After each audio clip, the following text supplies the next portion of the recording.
President Obama and First Lady Michelle Obama are well into their short visit to France today, and the analysis of both politics and style continues. CBS News correspondent Mark Phillips has the latest. Finally, after having her every outfit and every gesture compared to her French counterpart while she was in Britain, Michelle Obama arrived in France this morning. And while their husbands continued with the heady affairs of state, the two first ladies were at last face to face, and the subject of inevitable comparison of style and demeanor.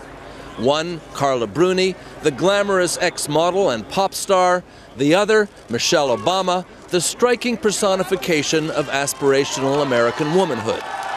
The English leg of this trip provided plenty of basis for comparison. When Carla met the Queen, she was proper, formal, some said frosty. With Michelle, it was all hugs and let's stay in touch. That Carla attracts attention wherever she goes is undeniable. Michelle's presence, at least to these London school kids, was inspiring. We are counting on every single one of you to be the very best that you can be. For as long as Michelle Obama is in France, Carla Bruni may be French toast. Mark Phillips, CBS News, London.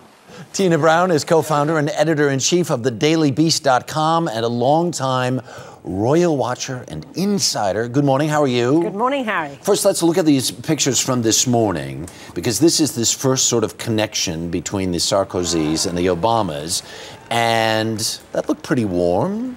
That was a high-voltage encounter this morning between these two great ladies of our iconic moment, you know.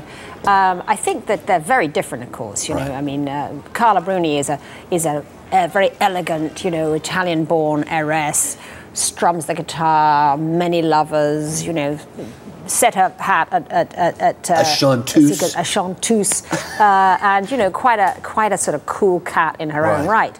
But Michelle is so authentic and so real and so today and so, you know, J. Crew and the whole price point thing and not designer clothes. This is a kind of wonderful contrast. An amazing juxtaposition. Yeah, I think myself that Carla was smart not to go to London, because now she's on her own home territory, French speaking, and she feels a little more in control. Well, she could not have been able to stand the comparisons. No, she could not. I think she was smart. She understood that she wouldn't come off as well in that big Michelle moment. It's interesting, because in the last couple of pieces you wrote in the Daily Beast, you talk about Michelle's authenticity. Yes. I mean, there's a kind of just raw realness about her.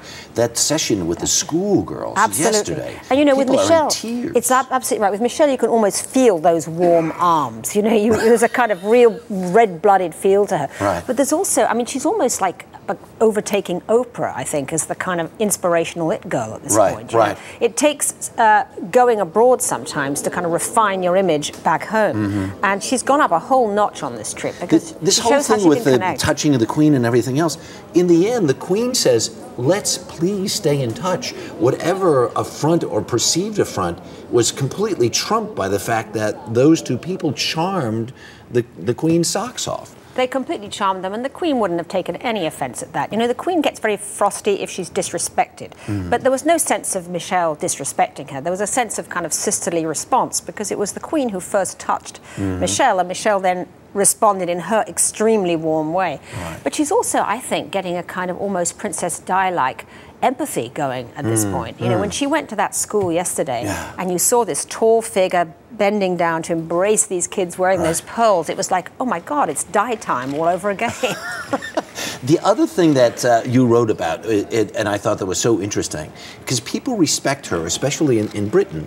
She looks like the clothes came out of her own closet. She's not tried to reinvent herself. Well, that's another reason that the Brits love her. I mean, for a start, she seems very exotic to them as this beautiful, you know, African-American, high achiever, dynamic woman. That's not usual in English public life at all.